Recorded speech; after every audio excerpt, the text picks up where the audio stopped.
వారు నిరసన చెప్తున్నారు. ఈ రెడ్ లైన్ దాటి పైకి వచ్చారు, అక్కడ కూర్చున్నారు, మాట్లాడుతున్నారు. పేపర్లు చించి మీ మీద వేయటం వల్ల అవమానం జరుగుతుందని మేము ఫీల్ అవుతున్నాం. ఈ విధంగా రెచ్చగొట్టే చర్యలు చేస్తే అది మర్యాద కాదు అని మనవి చేస్తున్నాను. మరొక్కసారి మనవి చేస్తున్నాను, మీరు కాగితాలు చించి స్పీకర్ మీద వేయటం అనేది మీరు అవమానకరంగా వ్యవహరిస్తున్నారు. మా సభ్యులను సభను రెచ్చగొడుతున్నారు. జాగ్రత్త. మరొకసారి చెప్తున్నా, మీరు ఎంతసేపు అయినా నిరసన చెప్పండి.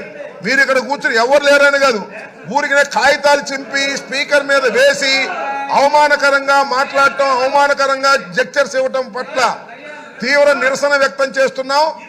మీరు మర్యాద తప్పుతున్నారు, సభా సాంప్రదాయాలను తప్పుతున్నారు. ఇలా సభా సాంప్రదాయాలు తప్పితే మేము కూడా తప్పవలసి ఉంటుంది అనేది గుర్తుపెట్టుకోండి. కాగితాలు చించి ఆ పుస్తకాలు చించి మీరు వేసేటటువంటి ప్రయత్నం చేస్తున్నారు. ఇది మర్యాద కాదు. అసలు మీరు సభలో ఉండదలుచుకున్నారా, వెళ్ళదలుచుకున్నారా? వెళ్ళదలుచుకుంటే చెప్పండి, మీ అంతటా మీరు వెళ్ళండి. ఒకటి లేదు, సస్పెండ్ చేయించుకుంటారా చేయించుకోండి, లేదు అలా కూడా వెళ్ళరు, మార్షల్ తో నెట్టించుకుంటారా నెట్టించుకోండి. Options are yours. అంతే తప్ప ప్రతిసారి అడ్డం వచ్చి కాగితాలు చింపి, అక్కడ ఉన్నటువంటి అమూల్యమైనటువంటి కాగితాలు చింపి మీరు స్పీకర్ మీద వేయటాన్ని మేము నిరసిస్తున్నాం. అది తప్పుపడుతున్నాం, అది సాంప్రదాయం కాదని చెప్తున్నాం. అలా చేయటం వల్ల మేము రెచ్చిపోవాల్సిన పరిస్థితి ఏర్పడుతుందని కూడా సున్నితంగా హెచ్చరిస్తున్నాం. జాగ్రత్త అని కూడా చెప్తున్నాం. అంబట్టి రాంబాబు ఈయన ఒక క్యారెక్టర్ లేని వ్యక్తి. ఇతను ఏంటంటే కాల్స్లో సంజన, సుకన్య, గంట, అరగంట ఇలాంటి మాటలు మాట్లాడే ఒక క్యారెక్టర్ లేని వ్యక్తి అంబట్టి రాంబాబు.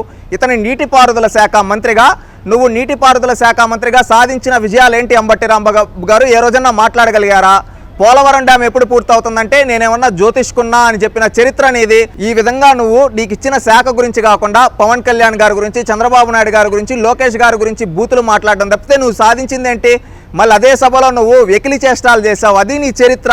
నువ్వు ఈరోజు శాసనసభలో ఎలా ఉండాలని తెలుగుదేశం పార్టీ శాసనసభ్యులకు చెప్తున్నావు అంటే సిగ్గుచేటు. నీవు ఎలా ఉన్నావు చూసుకోవయ్యా. ఈరోజు లేనిపోనాటివి అద్భుత కల్పనలు కల్పించి తెలుగుదేశం పార్టీ వాళ్ళపైన విమర్శలు చేయడం తప్పితే నువ్వు చేసిందేంటి అంబట్టి రాంబాబు? నువ్వు నోటి మాటలు ఎక్కువ, పనితనం తక్కువ, ఎప్పుడు బట్టినా అరుస్తూ ఉంటావు. అందుకే నిన్ను ఒక మాటతో అంటారు, నీ ఇంటి పేరుతో వచ్చే ఒక దాని పదంతో రాంబాబు అని చెప్పి. అది గుర్తుపెట్టుకోండి అంబట్టి రాంబాబు గారు. మీరు ఏమన్నా ఉంటే మీ శాఖలో మీరు ఏం చేశారు? అక్కడ అదే ఇరిగేషన్ శాఖ గురించి చర్చ జరిగినప్పుడు ఏ రోజన్నా నువ్వు మాట్లాడావా? ఈ విధంగా నేను ఈ శాఖలో ఇంత చేశా, ఈ శాఖకి ఇంత అభివృద్ధి చేశా, ఇన్ని నిధులు తీసుకొని వచ్చా, ఇన్ని చెక్ డ్యాములు కట్టించా, ఇన్ని డ్యాములు కట్టించా, ఇన్ని కాలువలు తవ్వించాం, ఇంత సముద్రంలో కలిసిపోయే వాటర్ని మేము ఈ డ్యామ్ ద్వారా, అంటే లిఫ్ట్ ఇరిగేషన్ డ్యామ్ ప్రాజెక్టుల ద్వారా కావచ్చు, అదేవిధంగా నార్మల్గా కెనాల్స్ ద్వారా కావచ్చు, ఇంతమందికి వాటర్ అందించాం, ఇన్ని ఎకరాలకు చేసామని ఏ రోజన్నా నువ్వు ఆ సబ్జెక్టు మాట్లాడావా? ఆ సబ్జెక్టు మాత్రం మాట్లాడేదానికి లేదు. ఏమన్నా అంటే ఈ బూతులు. సబ్జెక్టు మాట్లాడవయ్యా. ఈరోజు పోలవరం డ్యామ్ ఎందుకు పూర్తవలేదు? 2021లో నీకు ముందున్న ఇరిగేషన్ మినిస్టర్ అనిల్ చెప్పాడు కదా నేను పూర్తి చేస్తా అని. ఇప్పుడు నువ్వు కూడా ఉన్నావు కదా మినిస్టర్గా. దాని గురించి ఏంది? మళ్ళీ ఉత్తరాంధ్ర సుజల స్రవంతి ఏమైంది? గాలేరు నగరి ఏమైంది? ఆంధ్రి నీవా ఏమైంది? అదేవిధంగా అన్నమయ్య ప్రాజెక్టులో డ్యాములు కొట్టుకోబోయాయి కదా, అవుట్లో ఏమయ్యాయి? అవుట్ గురించి అన్నిటికీ రా, చర్చకు రా. శాసనసభలో అలాంటివి మాట్లాడకుండా మీరు తెలుగుదేశం పార్టీ వాళ్ళని రెచ్చగొట్టి ఈ విధంగా వాళ్ళు ఈ విధంగా చేస్తున్నారని, ఈ విధంగా అప్పుడు మాట్లాడడం కరెక్ట్ కాదు. రెడ్ లైన్ నువ్వు క్రాస్ చేస్తూ ఉన్నావు. ఒకప్పుడు చంద్రబాబు నాయుడు గారు శాసనసభలో ఉన్నప్పుడు ఇట్ట పెట్టుకో నువ్వు ఇట్టా అని చెప్పి ఏదేదో వల్గర్గా మాట్లాడావు కదా, అది తప్పు కాదా? అది తప్పు కాదా? నువ్వు లైన్ క్రాస్ చేస్తున్నావు. అది గుర్తుపెట్టుకో. ఇకనైనా మారి హుందాతనంగా గౌరవంగా ఉండాలని నేను అంబట్టి రాంబాబు గారికి తెలియజేస్తున్నాను. అర్థవంతమైన చర్చ చేయి, ఇలాంటి పనికిమాలిన కథలు కాదు అని గౌరవపూర్వకంగా తెలియజేస్తున్నాను.